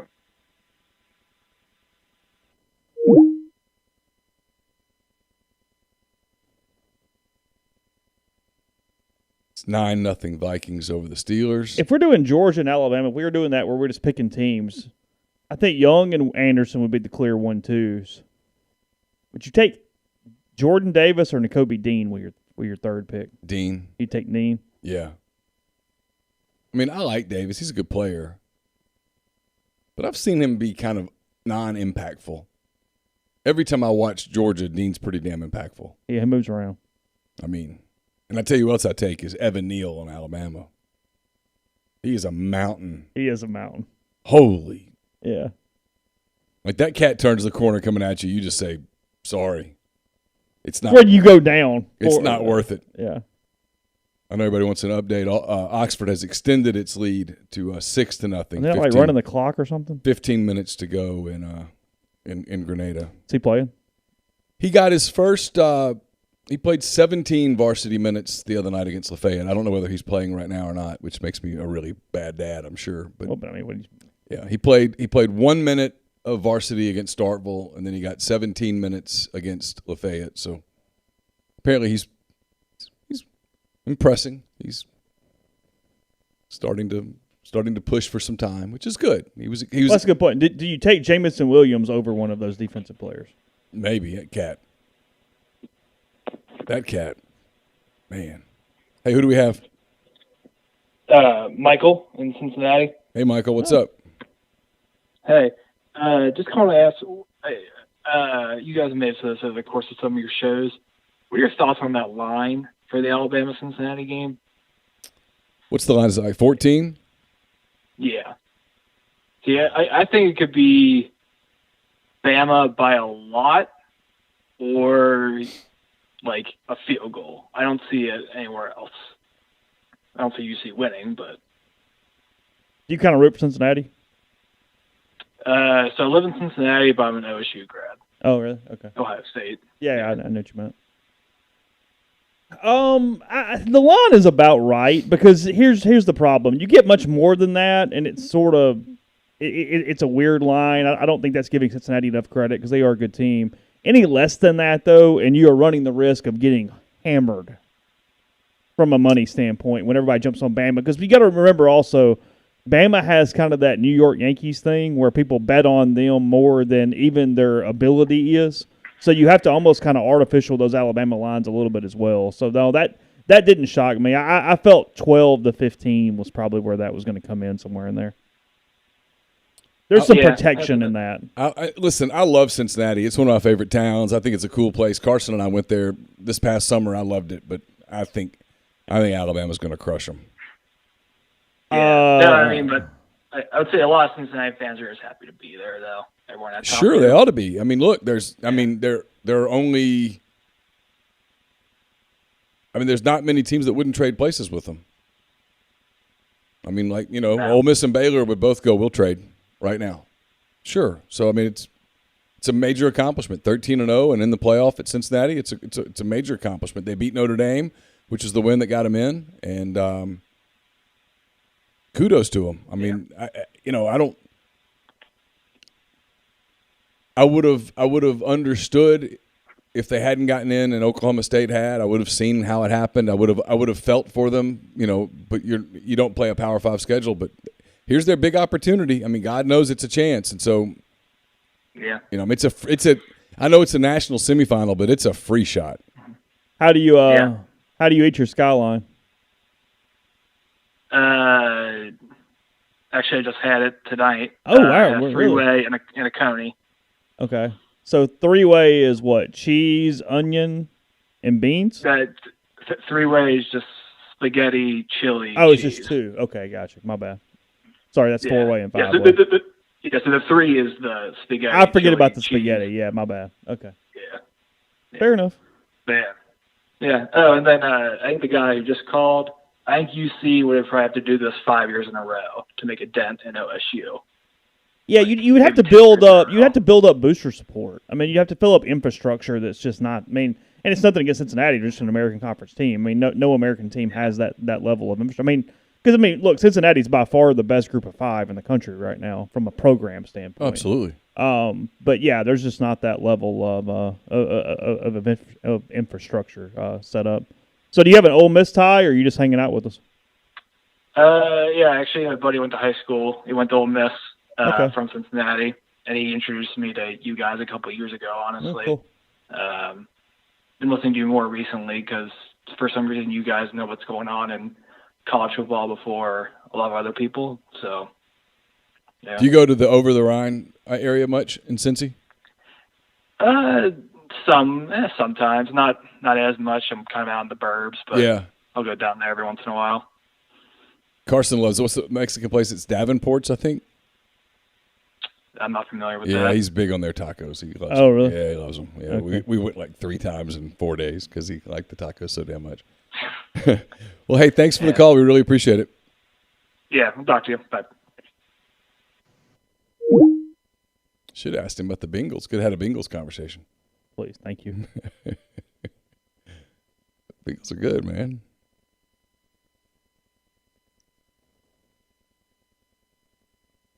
Yeah, so when I ask him, like, did you play? I have to ask him in a way where it doesn't sound like I'm disappointed if he didn't play. You know what I mean?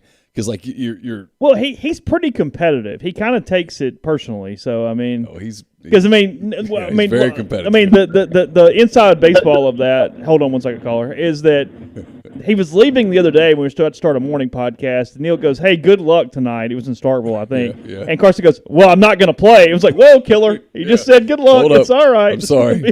Okay. I meant to enjoy the ride. Whoops. Like, Jesus. So, anyway, go ahead. Hey, who do we have? Hey, who's this? I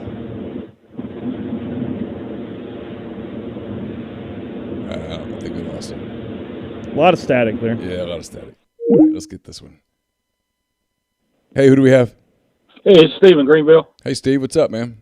Hey, just a quick. I heard somewhere the other day that apparently Swanee still has an agreement with the SEC to rejoin whenever they like.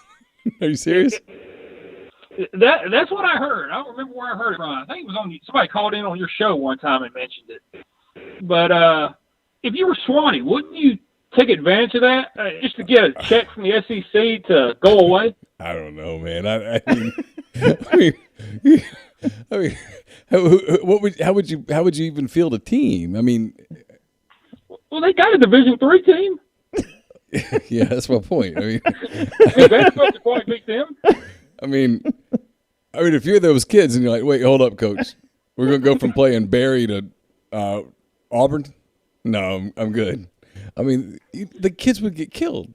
I mean, they also not just did they D3, they suck. They played Barry this year. You know the score? No, 59-0. Well, I wouldn't actually expect them to play. I figured the SEC would cut them say $25 million to go away before they ever. So you're saying hey, they should force the issue. They should threaten them, blackmail a little bit. Yeah, why not? Yeah, well, that's actually a thought. And the other question is, if you're up for the Heisman, and you probably want the vote's already in, right? Yes, votes are in. Okay. Why not say, hey, you want me to appear? I know I probably won, but I want a $50,000 appearance fee to be on TV that night. Oh. Well, I mean, what ESPN going to do? Say no? No, but here's the thing: winning the Heisman is worth more than $50,000. The value that you get in the moments immediately after that moment, or make it worth making the appearance for free. Well, I would call the other three guys that probably didn't win and say, hey, let's ask for $10,000 apiece with $40,000 going to the winner, and we need first class airfare there. Well, they do get that. They get private flights and wined and dined and put up in really nice hotels, and there are probably people around that take care of them, and it is incredibly valuable from an exposure standpoint. Well, all right, fellas, enjoyed the show. All right, Steve, thanks. Bye. Yeah, Sewanee went 0-10, and I mean it's some. Lost. Who else they lose to besides Barry? All right, so Washington and Lee beat them 52-0. Okay. Westminster out of Missouri beat them 30-29. Ooh, close game. Hendricks beat them 49-27. Hendricks from Conway, Arkansas. That is correct. Look at you. Mm-hmm. How do you know your D3 football? Well, you don't know your D3 football. How do you know your D3 schools? Birmingham Southern beat them 49-0. Out of Birmingham. Even Birmingham Southern's good in that area. Yeah. Rhodes beat them 55-13. Okay. That's a Memphis. I know. Game. I know where that is. Barry 59-0. Trinity out of Texas beat them 66-7. Okay. Millsaps beat them 42-32. Mm-hmm. And Center beat them 30-20. Is Center in Ohio? It was a home game, so I got to see where it was. Where they are. They actually played Hendricks twice. They played Hendricks again and got beat 56-10. Okay. Center is the Colonels. And that's in Kentucky. It's in Kentucky. Is it? Mm-hmm. Casey, thanks for the super chat. He says, why do people in North Mississippi pronounce Lafayette? I've wondered this for a long time. Well, there's three different pronunciations. Because in the Northeast, it's Lafayette. Oh, like the Univa College or whatever up there. Okay. So you have Lafayette, and Lafayette, depending on where you are. But if you go, like if you're at Purdue, you go to the games, it's in West Lafayette. West Lafayette, yeah. Interesting. Danville, Kentucky, by the way, for summer college. Oh, okay. Hey, who do we have? Hey, guys. Walt in Birmingham. Hey, Walt. What's up? Not much. I wanted to apologize to Tammy. I heard her call in after the Egg Bowl, and she complained that I told her her call after the Auburn game made me want to throw my phone in the fire. So I wanted to sincerely apologize. I actually did. Whenever you asked her about Thanksgiving, and she went into the comment about how her husband cooked up a mess of squirrels, that got me pretty good. And then whenever she said they had the girls' weekend in Moss Point, and Chase asked if they went to the good Applebee's, I laughed pretty hard at that too. So anyway, I'm sure she's out there, but so I formally apologize, Tammy. Just real quick, Walt, hang on one second. I'm seeing here, I'm assuming this is true, Matt finished 7th for the Heisman. The top 10 show is on right now. Oh, is that right? He finished 8th for the AP Player of the apparently Year. 7th. Yeah, Will Anderson finished 5th. He has the most tackles for loss since 2000, by the way. But sure, okay. Go ahead, Walt. Sorry, not at you. I'm mad at the 2,200 Heisman voters around the country. Yeah, that's when you put the breaking Matt Corral tag on the message board, I guess. So earlier on one of the pods this week, y'all were talking about, one of you said, had Ole Miss beaten Auburn, it might have changed something, and the other one said no, because Alabama would still have the tiebreaker. But one thing that would have changed had Ole Miss beaten Auburn, obviously wouldn't, change the position at this point, but is all the Ole Miss fans, we would have been watching that Iron Bowl, which Auburn pretty much dominated for a large part of the game, at least being up 10-3 for most of it, and then give that lead away and go into 4 overtimes with a chance to go to Atlanta on the line. Oh, yeah, I did think about that. And, it wouldn't have been, because it wasn't happening on our own field, it wouldn't have been 4th and 25 level, but it would have been pretty damn, disappointing for just the way it went down, especially since Auburn should have gone for 2 anyway the first time they had an opportunity, and they could have won that game. In some ways, it would have been worse than 4th and 25, because the thing about the 4th and 25, and I've had players on that team say this. In fact, Chad Kelly said this. Who knows how it's different against LSU and against State if you have that on the line, right? If that's hanging over you.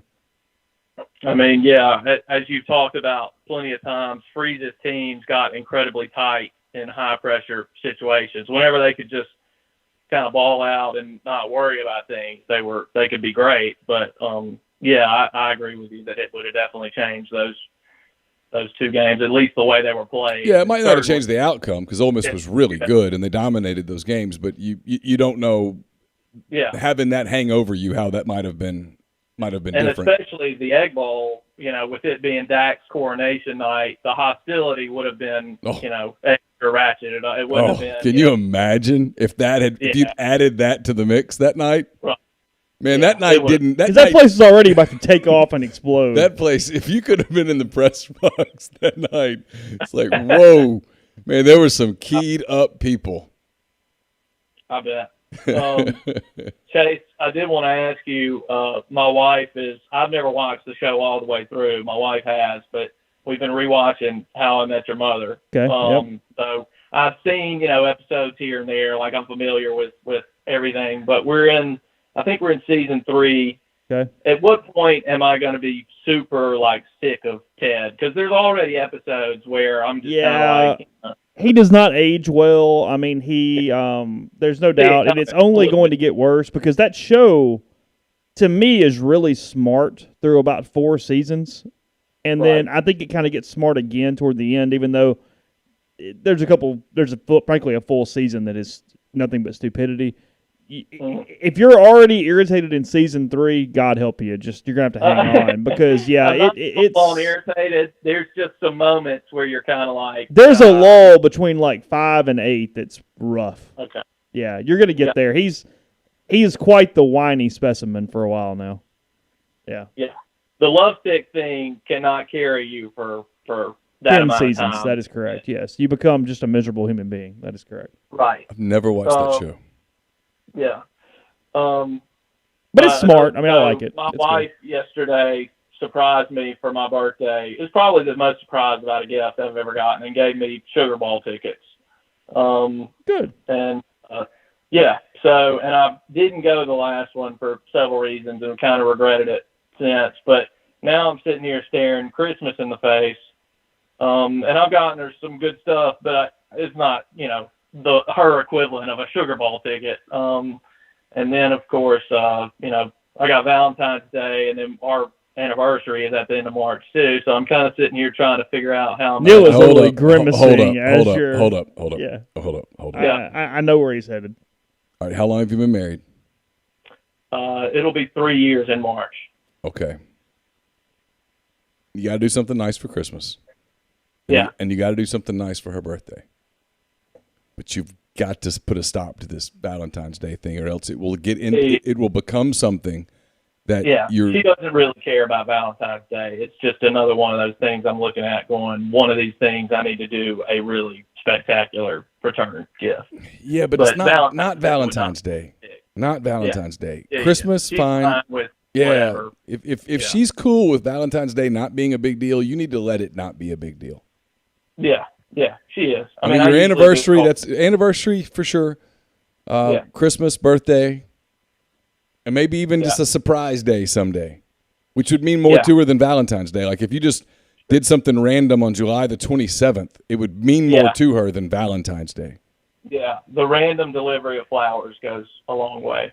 Yeah, just sure. the you got it. But yeah. Anyway, I don't know if y'all have any thoughts on a great gift that I could do. I think what I'm going to have to do is I think I need to call John Edwards here in the next month or so. Start getting something on the book. Well, that'll get it done. That'll get it done. Yeah. Go see my friends at Lammons. They can always hook you up. Jewelry's always good. He's not a big jewelry person. Oh, wow. Okay. Well, then, then definitely a trip. Yeah. All right. Well, good luck to you. But, appreciate it. All right. Bye. I was waiting for someone to say that. Denver took care of it. Oh. Yeah.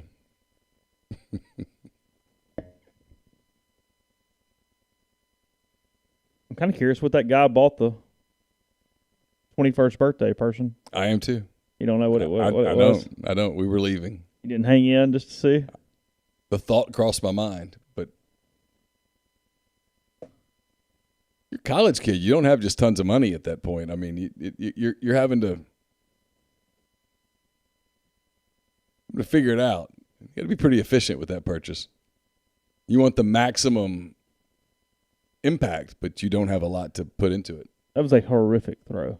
Is that Cousins? It was wide open. Yeah. I mean, they're up 16-0. But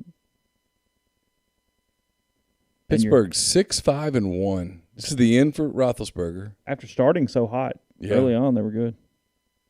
Well, they're putting themselves in a position where they'll be in the middle of the draft, and they need a quarterback.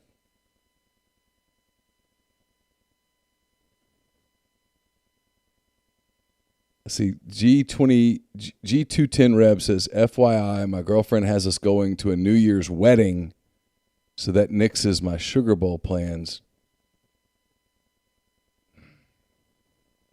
Your thoughts on New Year's weddings? I can't comment. I bashed them last time we had this conversation, and two of my best friends got married on New Year's, and I heard about it later in the day. So I'm They got pissed at you? I mean, I think it was playful, but I'm pleading the fifth and moving on with my day. Yeah. All right, I'll say it. There's a certain arrogance that it requires to get. Yes, there's a certain arrogance that it requires to get married on a holiday. Because you're assuming that everybody else will just be cool with abandoning their holiday plans to come to your wedding. I don't mean like the week before Christmas or something. I'm talking about Christmas Day or New Year's Day. New Year's Eve. New Year's Eve. You know people have New Year's Eve plans. But do people have such good New Year's Eve plans that they would skip a really good wedding? Okay, but if you're going to have a New Year's Eve wedding, it's got to be freaking amazing. It's got to be a hell of a party. Yeah. And then you run... But like otherwise, like, are we really doing the... But you do run into this stuff, like especially if some of your friends are big college fans of whatever team, right? What if my team's in a New Year's Day bowl and I want to go to it? Yeah. I mean, you know that's going to be an option. As opposed to waiting a week and having the wedding on January the 8th when everybody's going to be pretty pumped to be there. Because nobody has big January the 8th plans. Or they used up their vacation on other stuff earlier and they can't take off 1 or 2 days on January the 8th. True.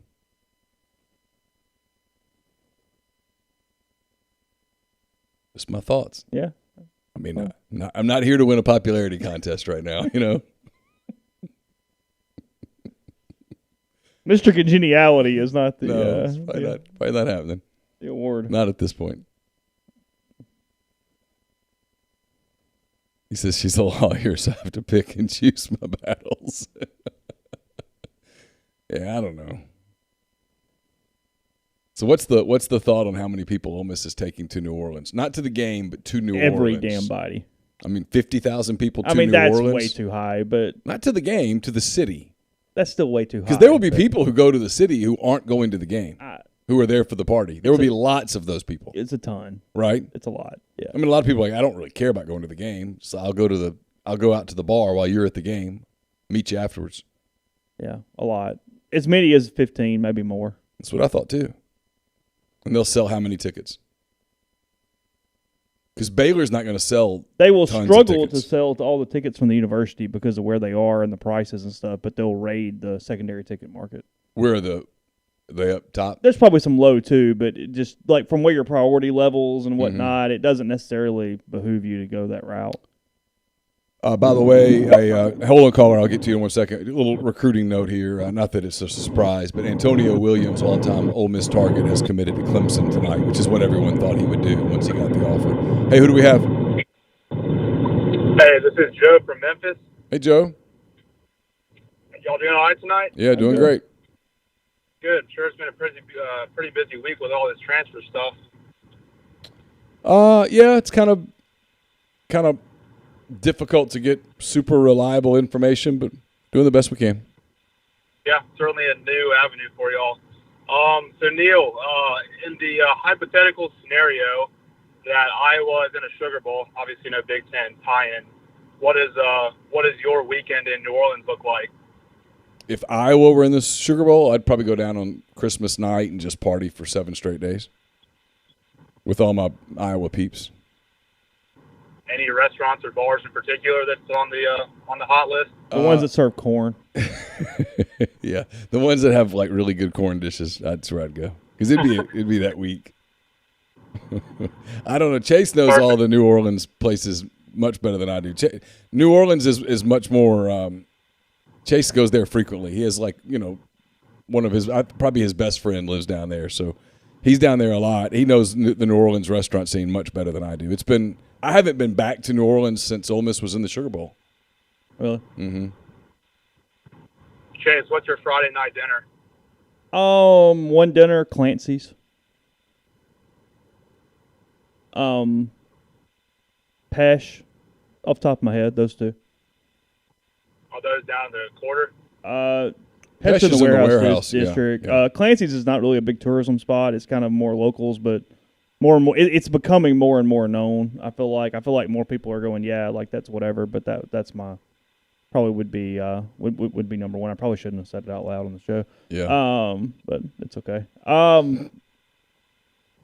I've tried over the years to mix it up a little bit and not do the same thing over and over again because I'm so damn routine oriented. I'll find a couple I like and then just hit them nonstop. And sometimes that kind of takes it away. Like if you have like that really, really good dinner and then you go back like a year later and then it's not very good, it almost hurts that first time. Like the one restaurant in New Orleans that did that the most, and Jeffrey would argue and say that it actually wasn't good the first time, even though but Neal loved this too, was Root. Yeah. You had a hell of a meal at Root. The first time I went to Root, it was absolutely and I had a hell of a meal at fantastic. Root. And then I had another meal like a year later and went, Is it still around? No, it closed a good while ago, Okay. I think. Yeah, because they had opened a different one, too. They opened Square Root. Oh. And then it closed, and I'm pretty sure the original Root closed as well. So, anyway. Sorry, a little tangent Sweet. there. Yeah, I'm one of the tens of thousands that'll be down there this weekend, or not this week, a couple weeks. So appreciate the suggestions, and thanks for all y'all do. Yep, thank you. Thanks, Joe.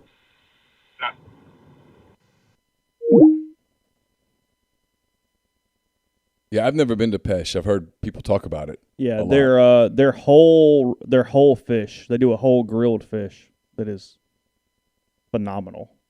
Really, really good. Casey wants to know if you've eaten at Luke. I've eaten at Luke. I do not remember what I got because that's in the Luke is that in the Hilton or is it next door? Is it? I'm getting it mixed up with where Dominica is.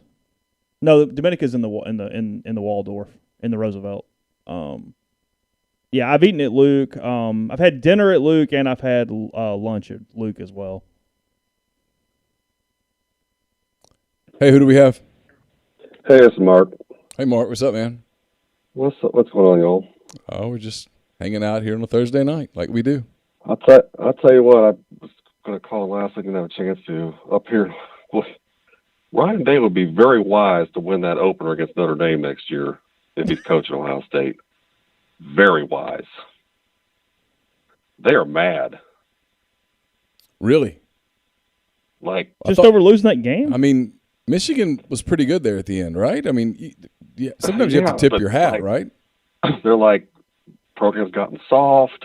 It's a Big 12 team now. I'm like, man, one game? How spoiled are you all? Yeah, that feels like an overreaction. Like, even like their media, and you know how they're the biggest homer beat in the country. No question. Hands down. Oh, like, it's not even close. Hands down. What was that guy's name? Hands down. It's Mark, there's about whatever. 4 that aren't Yeah, fanboys. Yeah, I mean, you hate to say it. I hate to say it, but Okay. there are multiple ones. Yeah. Jesus. Oh, my God. Go ahead, Mark. Sorry. I think it's why I it's cheer just- for Michigan so hard against Ohio State. It has nothing to do with anything other than I don't like the Ohio State media. I mean, brutal. Yes, they're Brutal. the worst. They make worst. some SEC media look super objective. Oh, I'm like, y'all are not reporters. You're fanboys. Yeah, they're cheerleaders. Absolutely. Just cheerleaders, and it's unbelievable. But even a couple of them, even though some of their biggest fanboys were just like, "This is unacceptable. Program's gotten soft." Well, They're now let me Big say 12 this. team now. What are we doing? This is a journalism thing, and I've had to tell some coaches before who've gotten mad at me for not being a super fanboy. I've had to say, hey, listen, I'm going to tell you this now. The biggest fan is going to be the one who hits you the fastest and the hardest when it goes wrong. So just remember that. And inevitably it happens. And I've got a bit of a theory on. Don't tell me that Jimmy Sexton and Notre Dame didn't talk about Luke Fickell. They at least had a conversation. I don't know. I mean, I would think, but I don't know. I think Notre Dame wanted to turn to that page. I think they've been talking about Freeman for a while internally. And he's an absolute, supposedly just this rock star coach. The players wanted him. I get all that. But if Luke Fickell passed on that job, it wasn't because he's coaching a playoff, but he has no chance of winning. It's because he's been told by someone here, hang tight. Because the job you really want might be opening here in a minute. Well, that's true. Now, I will say this. I heard for weeks that he was not going to leave that team if it made the playoffs, period. He was not going to leave that team, to the point that I believed it. But I agree with you. I think that the job that he covets is Ohio State. And he's a different kind of cat. Like, he passed on some head coaching jobs to stay at Ohio State in the past, like back in the 2000s when he was coaching under Tressel. And he is all Buckeye all the way. Grew up here, state champion wrestler here, captain of Ohio State. Like, if people say Notre Dame's his dream job, no. Ohio State's the job he wants, and I think it's the job he'll get when Day moves on. But they just made a big defensive coordinator hire, so maybe Day isn't planning on leaving. But these people want the entire defensive staff overhauled. Like, they just up in arms over one loss. I'm like, guys, you do understand this is good for the rivalry. Can Day get an NFL job? Michigan. Oh, I think that's been kind of the thought all along. The Bears to go pair him up with Justin Fields. Because I think the Bears. He's an NFL play. I think that's the one. That's the one that I'm watching, because I think the Bears are absolutely going to fire Nagy. Absolutely, and he's absolutely an NFL play caller. If you watch his offense, I mean, that's kind of where he made his bones, was coaching in the NFL. But this is like when they lost to Clemson in that playoff game, 31-0, and Urban came in and just ripped it all apart. That's what they've done to the defensive staff over one game.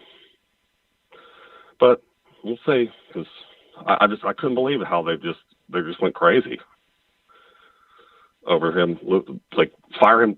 Some people are saying, got to get rid of Day. I'm like, oh my God, you people are insane. You guys are so spoiled. Yeah, try calling a football program at 7-5 and think it's a good year. Yeah, no, I think he's a really good coach.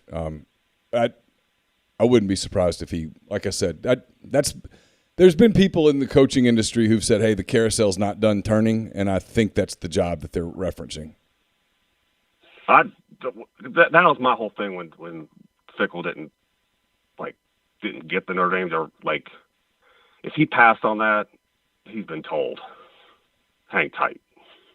Yeah, could be. The job he really wants about to open. Could absolutely be the case. All All right, y'all. Later. Oh, look what we got here. Iowa State basketball. It's like an absolute. Do they have a trophy? I mean, I hope so. I mean, because they probably only play once a year. Yeah, I would think. What a collection of great people at that game. Can you imagine? It's 27-19 Cyclones. Cyclones are good. Yeah. Yeah. Beat up on Michigan. I mean, Memphis. Sorry, not Michigan. Yeah.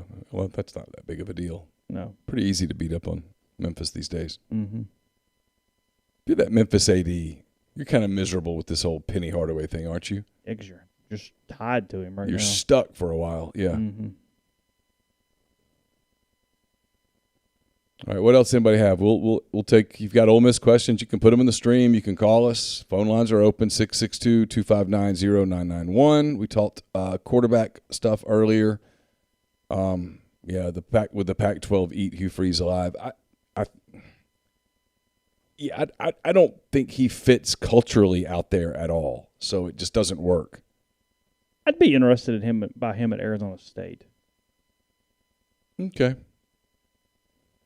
You have to chill with some of it, though. Yeah. But that's the only one that even kind of, sort of. Yeah, Grind. Penny looked lost. Watching their bench I caught myself having to make sure I turned my attention back to the game. I kept watching their bench. Their bench was the most disorganized bench that I've seen. It was bizarre when you think that Larry Brown's there, Rasheed Wallace is there, and Penny Hardaway is there, and their bench is just dysfunctional. The kids, there's no chemistry at all. It's weird. Hey, who do we have? Hey, it's Brad from Mantechi. Say the first name again. Brad. Hey, Brad, what's up? I just go tell y'all I enjoy your show. I'm also a truck driver, so y'all know how many miles y'all get me down the road every day. Well, we appreciate what you do. Where you at? And I am in Victoria, Texas, headed to McAllen, Texas. Victoria's around Houston, right? South on 59, that's right. Yeah. Probably 100 miles, something like that. So how long you got for the night? Oh, well, like about 3 more hours. Oh, wow. Wow. Okay. Yeah. It's about 1,000 miles from home. But now I'm not like, what's the other guy that gives you the Peterbilt hat you got on, Chase? Tommy. Yeah, like I guess he stays out. Like I run out and I come right back home. Okay. We haul mainly furniture out and anything back toward the house. Gotcha. So when you what about Bivens? What happened to Bivens? Did I miss him getting hurt a game or? Quentin Bivens, did he got hurt, but I have no idea what. I mean, I don't know what. Yeah, they don't tell us injuries. Yeah, I'll spin off that a little bit though. He got hurt, and I get it wasn't always perfect, but KD Hill was a damn godsend for them. This Played season. really well.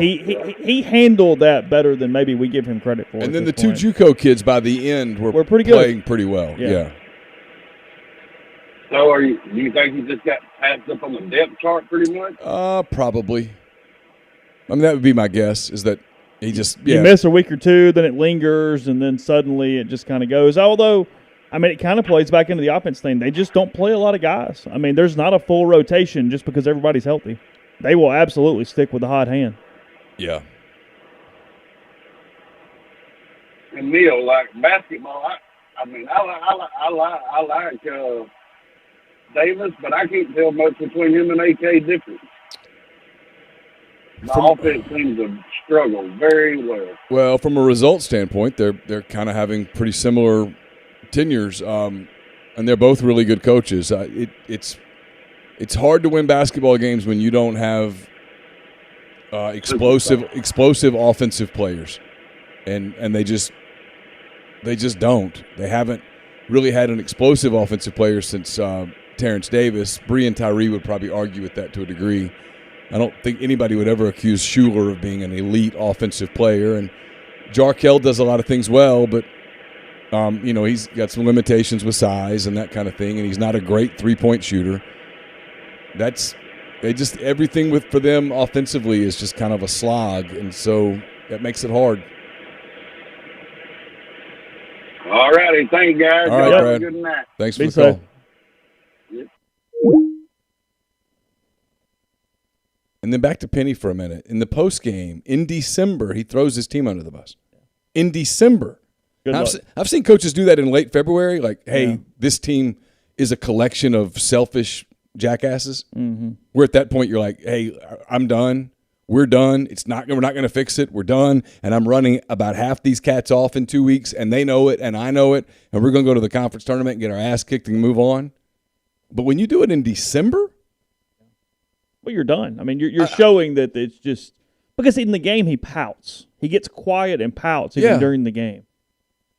That's what I keep seeing over and over again. I don't, as a rule, think great basketball players make great coaches. Well, you're expecting something that you could do naturally that they can't. They can't do. Yeah. Yeah, I think Memphis has Matt Morrell turned a corner. I think so. I do. I think so. I think he's turned a corner. I love what he's doing offensively. He's starting to build some confidence. Got him to knock down a couple of those open shots. He's one of those guys that I think is at the stage in his career where if the shots fall early, he's going to have a really good game. If the shots don't fall early, he's got to overcome that tendency to lose just a little confidence. And in this league, you lose just a little confidence, and that's that. You got to play.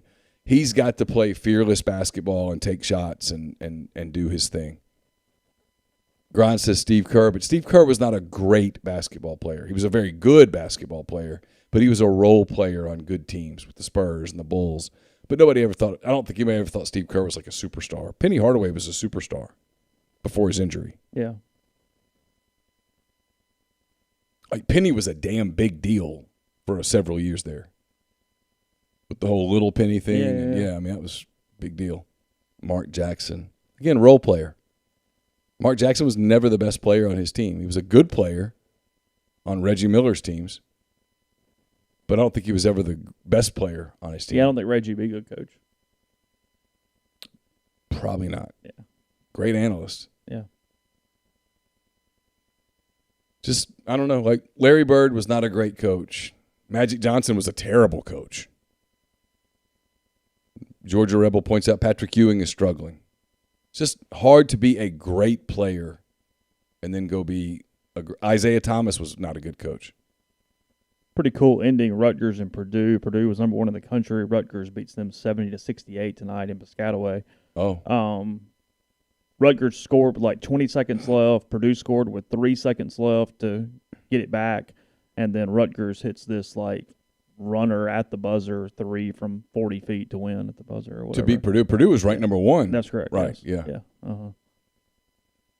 Did Bill Walton ever coach? I don't think so. Ooh, would Kobe Bryant have been a great coach? Don't think at that level. Probably so. not. No. Too much excellence. Yeah. And then he would expect everyone to have his work ethic, and if that's just not the way it works. But yeah, it was weird to watch him. And Imani Bates is out there at the age of 17, and the people who have done that to him, it's irresponsible. He should be playing. He should be dominating a high school basketball game right now and developing his game. Instead, I hope for his sake that he's not forming a bunch of terrible habits that wreck his professional potential. Because not everybody's wrong, and people talk about him being a lottery pick in 2 years. He didn't look like one the other night. I mean, he's so thin, and he's 17. I don't know. And no, Shaq would not be a good coach. 38-26 Iowa State over Iowa at the half, and I guess that game's in Ames. Nobody cares. I don't even care. Yeah. I'm just playing. All right, so we'll make this the Oxford Exxon podcast tomorrow. It'll be up in the morning. I'll have recruiting coverage this weekend. Ole Miss basketball is Saturday night, I think at 7:30. I'll have some basketball content to you tomorrow as well, and then Ole Miss and Western Kentucky Saturday night. And then the recruiting visits wrap up on Sunday. We'll get as much of that as we can. The dead period starts on Sunday night. No in-person contact after Sunday at midnight. And then signing day is 6 days away. The early signing period starts in 6 days. So we'll have all of that to you at rebelgrove.com. Chase has some recruiting scoop coming your way in the morning, so we'll look for that. And thanks again to the people at Comer Heating and Air, Southern Air Conditioning for making this possible, and for Chris Lee of Southeastern 14 for being our guest early on in the show. Hope everybody has a great weekend. Talk to you soon. Bye.